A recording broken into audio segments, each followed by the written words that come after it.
За сайн бацгаана уу? Энэ жилийн 7 сараас эхлээд Солонгос улсын замын хөдөлгөөний хуулийн баруун эрх дүрмэнд маань өөрчлөлт шинжилэлт орсон байгаа. За тэгэхээр энэхүү дүрмээ дааж мөрдөхгүй байх юм бол торгуул төлөх магадлал маш өндөр байгаа. Энэхүү дүрмтэй холбогдуулан баруун эрхтэй яг зогсох ёстой юм уу, яах ёстой ингээд толгой ирж байгаа хүмүүс олон байгаа учраас энэхүү бичлэгээрээ тодорхой нарийн мэдээллийг хүргэж гэж бодлоо.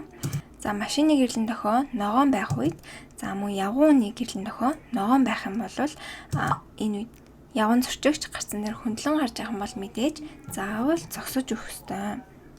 За зогсож өгнө гэдэг маань дугуй маань бүрэн зогсох ёстой гэдгийг анхаараарай.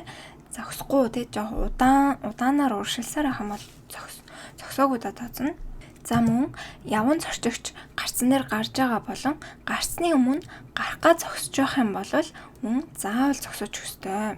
За харин машины гэрлэн дохио улаан байх юм бол явгууны гэрлэн дохио ногоон байгаад гарсны өмнө явган зорчигч байхгүй гэж үзэх юм бол машины гэрлэн дохио улаан байгаа учраас мөн заавал нэг зогсож өгөөд тэгээд баруун ирнэ. За харин машины гэрлэн дохио ногоон байгаад явгууны гэрлэн дохио ногоон мөн явган зорчигч байхгүй байх юм бол заавал зогсохгүйгээр удаанаар хөдөлгөөний үргэлжлүүлэхэд болно.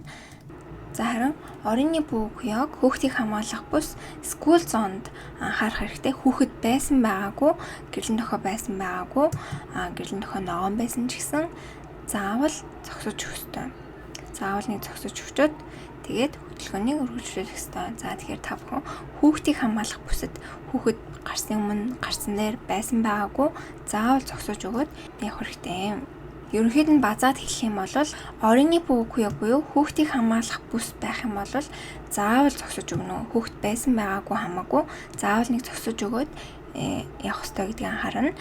За харин энгийн зам дээр баруун эрхтэй явган гарцсан дээр байна уу, мөн гарсны өмнө байна уу гэдгээс нь хамаарат зогсож өгөөд явах ёстой. За мөн машины гэрлэн дохио улаан байх юм бол хүн байсан байгаагүй заавал зогсож өгөөд явах ёстой. Харин гарцсан дээр болон гарсны өмнө явган зорчигч байхгүй машины гэрлэн дохио ногоон байх юм бол заавал зогсохгүйгээр удаанаар хөдөлгөөний үргэлжлүүлэхэд болно. Ер нь бол жоохон толгой иржиж магадгүй. Тэгэхээр та бүхэн баруун эрхтэй хамгийн найдвартай заавал нэг зогсож өгөөд баруун эрх юм бол эрсдэл бага болно. Тиймхүү дүрмээ дааж мөрдөхгүй хам бол торгуулах эрсдэл өндөр байгаа учраас сайн анхаарал таваарай.